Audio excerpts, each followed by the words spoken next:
আপনাদের সাথে যোগাযোগ করেছে? গতকালকে থেকে এখন পর্যন্ত সরকারের তরফ থেকে কোনো আধিকারিক আমাদের সঙ্গে যোগাযোগ করেনি। কারণ আমাদের যে দাবিটা নিয়ে আমরা গতকালকে থেকে এখন পর্যন্ত যে আন্দোলন করেছি, কিন্তু এই সম্পর্কে সরকারের তরফ থেকে আজ পর্যন্ত কেউ কোনো আমাদের সঙ্গে যোগাযোগ করেনি। যার কারণে আমরা রাজ্য সরকারকে জানান দিতে চাই, আমাদের এই যে দাবি, সেই দাবি সম্পর্কে রাজ্য সরকারের অবস্থান কী আমরা তা জানতে চাই। কিন্তু যতক্ষণ না পর্যন্ত রাজ্য সরকারের তরফ থেকে আমাদের দাবি সম্পর্কে কোনো সাড়া না দেয়, ততক্ষণ পর্যন্ত কিন্তু আমাদের এই আন্দোলন চলতে থাকবে। যতক্ষণ না পর্যন্ত রাজ্য সরকার আমাদের জন্য চিন্তা না করে, ততক্ষণ পর্যন্ত কিন্তু আমাদের আন্দোলনটা চলবে। কারণটা হলো, রাজ্য সরকারকে আমরা বারংবার অনুরোধ করেছিলাম, এবং আপনারা জানেন যে গত 3 অগাস্ট আর 3 অক্টোবর রাজ্যের মাননীয় মুখ্যমন্ত্রীর সঙ্গে আমরা মহাকরণে মিলিত হয়েছিলাম, এবং ওই সময় আমরা রাজ্যের মুখ্যমন্ত্রীকে আমাদের দাবি সনদ তুলে দিয়েছিলাম। তখন রাজ্য সরকার তরফ থেকে মাননীয় মুখ্যমন্ত্রী আমাদেরকে আশ্বস্ত করেছিল যে 1 থেকে 2 মাসের মধ্যেই রাজ্য সরকার আমাদের জন্য একটা স্থায়ী সমাধান করবে। কিন্তু আজ পর্যন্ত 2 মাস অতিক্রান্ত হওয়ার পর রাজ্য সরকারের তরফ থেকে আমাদেরকে স্থায়ী সমাধান করার জন্য কোনো কিছু চিন্তা করা হয়নি, এবং তারা কোনো উদ্যোগ গ্রহণ করেনি। যার কারণে রাজ্য সরকারের দেওয়া যে প্রতিশ্রুতি এবং মুখ্যমন্ত্রী যে মৌখিক প্রতিশ্রুতি, সেই সম্পর্কে আমাদের এখন প্রশ্ন চিহ্ন। তারা কি আদৌ আমাদের জন্য সত্যি কিছু একটা করতে চায়? কারণ আপনারা জানেন, আমরা যখন সুপ্রিম কোর্টে কেস করেছিলাম যে দীপক গুপ্তার জাজমেন্টকে মান্যতা দিয়ে, তখন একটা জায়গাতে 127 প্যারা নিয়ে আমাদের কিছুটা কনফিউশন ছিল, সেটা নিয়ে আমরা সুপ্রিম কোর্টে আবেদন করেছিলাম। যখন আমাদের আবেদন ছিল সুপ্রিম কোর্টে, তখন সুপ্রিম কোর্টের তরফ থেকে রাজ্য সরকারকে এই 10,323 সম্পর্কে কী করতে চায় তা জানার জন্য একটা নোটিশ করেছিল। পরবর্তীকালে 22 জুলাই রাজ্য সরকারের তরফ থেকে সুপ্রিম কোর্টে অ্যাফিডেভিট করে জানানো হয় যে তারা এই 10,323 সম্পর্কে একটা কিছু করতে চায়, এবং নন টেকনিক্যালি তারা গ্রুপ সি এবং গ্রুপ বি জন্য একটা ব্যবস্থা করতে চায়। কিন্তু তাই নিয়ে আমাদের একটা প্রশ্ন, যে চাকরিটা আমরা ইন্টারভিউর মাধ্যমে নির্দিষ্ট একটা সার্ভিস রোডের মাধ্যমে নির্বাচিত হয়ে চাকরিতে যোগদান করেছিলাম, একটা কেসের মাধ্যমে সেই চাকরিটা বাতিল হয়ে যায়। তো রাজ্য সরকারের কাছে আমার প্রশ্ন, যদি এই চাকরি যদি বাতিল হয়, উইদাউট ইন্টারভিউতে রাজ্য সরকার যে চাকরিটা নিতে যাচ্ছে, সেই চাকরিটা স্থায়ী থাকবে কীভাবে?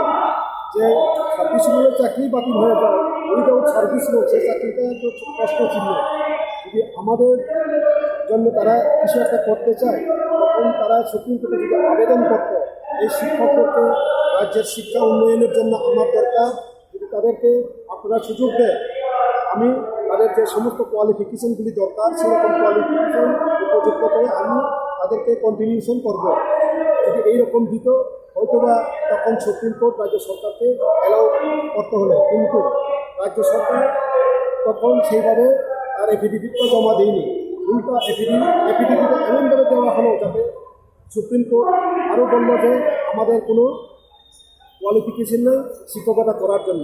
আপনারা দেখছেন, গতকালকে রাজ্যের মাননীয় শিক্ষামন্ত্রী একটা জায়গাতে বলেছে যে আমাদের চাকরিটা আমাদের যোগ্যতা নিয়ে চলে যায়নি, সরকারের রিভাইস এমপ্লয়মেন্ট পলিসি কারণে এই চাকরিটা চলে যায়।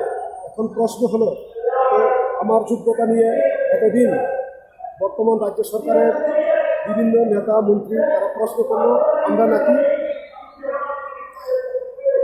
পূর্বতন সরকারের পাপের পূজা, অযোগ্য আমরা যোগ্য না অযোগ্য, সেটার জবাব কে দিবে, সেটার উত্তর কে দেবে? যোগ্য না অযোগ্য সেটার জবাব দিলে আমাদের বিদ্যালয়ের ছাত্রছাত্রী এবং বিদ্যালয়ের যিনি শাসক প্রধান তিনি এবং গার্জেন, স্টুডেন্টের গার্জেন, তারা আমাদের যোগ্যতা নিয়ে প্রশ্ন করতে পারে। যদি আমাদের যোগ্যতা নিয়ে কখনো কোনো প্রশ্ন চিহ্ন থাকে, তাহলে আলাদা ব্যাপার। যদি স্টুডেন্ট এবং গার্জেনের তরফ মন্ত্রিসভা থেকে কীভাবে বলতে পারে যে ওনারা অযোগ্য, পাপের পূজা? আবার গতকালকে উনি স্বীকার করলো যে তাদের যোগ্যতা নিয়ে কোনো প্রশ্ন নেই, একটা সার্ভিস রুলের কারণেই তাদের চাকরিটা চলে যায়। উনি এও জানে যে সার্ভিস রুলের কারণে চাকরিটা চলে যায়, তাহলে কীভাবে উনি আবার সুপ্রিম কোর্টে গিয়ে উইদাউট সার্ভিস রুলে চাকরি দেওয়ার জন্য আবেদন করতে পারে? আমিও তো প্রশ্ন থাকতেই পারে। যাই হোক, আমি বলতে চাই রাজ্য সরকারের কাছে আপনারা দেওয়ার প্রতিশ্রুতি এবং আপনারা আমাদের জন্য যদি কিছু একটা করতে চায় তাহলে এক্ষুনি আপনাদের সময় আমাদের জন্য কিছু একটা করুন এবং সেটা প্রেস বিজ্ঞপ্তির মাধ্যমে আপনারা ঘোষণা করুন। ধন্যবাদ। স্থায়ী চাকরির ব্যবস্থা করতে হবে, অবিলম্বে আমাদের স্থায়ী চাকরির ব্যবস্থা করতে হবে, অবিলম্বে আমাদের স্থায়ী চাকরির ব্যবস্থা করতে হবে। এই নেই গণঅবস্থান, এই নেই গণঅবস্থান, এই নেই মহাগণ অভিযান, এই নেই মহাগণ অভিযান, এই নেই শিক্ষা ভবন ঘেরাও, এই নেই শিক্ষা ভবন ঘেরাও। We want justice. অবিলম্বে আমাদের স্থায়ী চাকরির ব্যবস্থা করতে হবে, অবিলম্বে আমাদের স্থায়ী চাকরির ব্যবস্থা করতে হবে, অবিলম্বে আমাদের স্থায়ী চাকরির ব্যবস্থা করতে হবে। আমাদের দাবি ন্যায্য দাবি, এই দাবি মানতে হবে। আমাদের দাবি ন্যায্য দাবি, এই দাবি মানতে হবে। আমাদের দাবি ন্যায্য দাবি, এই দাবি মানতে হবে। এই নেই গণঅবস্থা।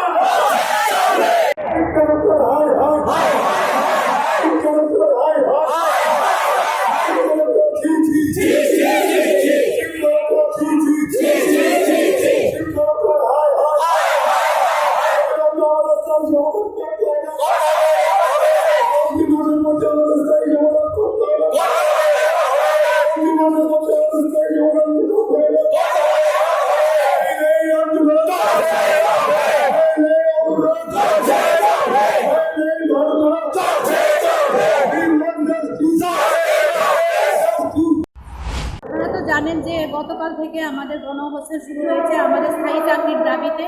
একসঙ্গে 10,323 চাকরিচ্যুত শিক্ষকদের স্থায়ী ব্যবস্থা করার কথা আমরা মাননীয় মুখ্যমন্ত্রী মহাশয়ের সঙ্গে দেখা করে এটা বলেছিলাম এবং উনি আমাদেরকে প্রতিশ্রুতি দিয়েছিলেন 1 মাসের মধ্যে ব্যবস্থা করবেন। কিন্তু গত 3রা অক্টোবর ডিসেম্বর 2 মাস পেরিয়ে গেল, সরকার প্রধান কিছু বললেন না।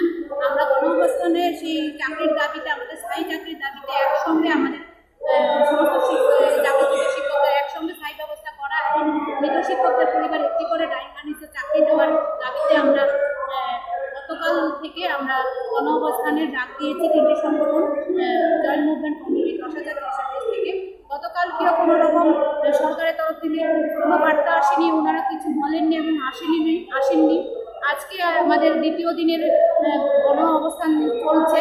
এখন পর্যন্ত ওনাদের কাছ থেকে কোনো রকম আশার বাণী বা বিবৃতি বা কোনো রকম কিছু একটা বলা আমাদের প্রতি কোনো ওনাদের কর্ণপাতই হচ্ছে না, ওনারা কানেই তুলছেন না আমাদের কথা। আমরা তো দেখি ওনারা কতদিন আমাদেরকে এখানে বসিয়ে রাখেন, ওনারা আমাদেরকে কতদিন এইভাবে আন্দোলনে বসিয়ে রাখেন, কারণ ওনারা আমাদের যতক্ষণ স্থায়ী ব্যবস্থার ব্যাপারে কিছু না বলছেন, আমাদেরকে লিখিত প্রতিশ্রুতি না দিচ্ছেন, ততক্ষণ পর্যন্ত আমরা গণঅবস্থান থেকে উঠবো না।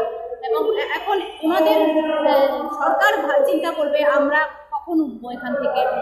সরকারের উপরে এই দায়িত্ব চাপালাম, সরকারের উপরে আমরা দায়ভার দিলাম যে আপনারা আমাদেরকে স্থায়ী ব্যবস্থা করবেন, কখন করবেন। আজকে যদি করেন তাহলে কালকেই আমরা আন্দোলন প্রত্যাহার করবো। এবং আজকে দ্বিতীয় দিন চলছে, এখন পর্যন্ত কোনো রকম সরকারের কোনো সহানুভূতি বা কোনো রকম কথাবার্তা বা আমাদের সঙ্গে আমাদের কাছে আসা কিছু বলেননি, কোনো মাধ্যম থেকেই আসেনি। ফলে আমরা গণ অবস্থান চালিয়ে যাচ্ছি।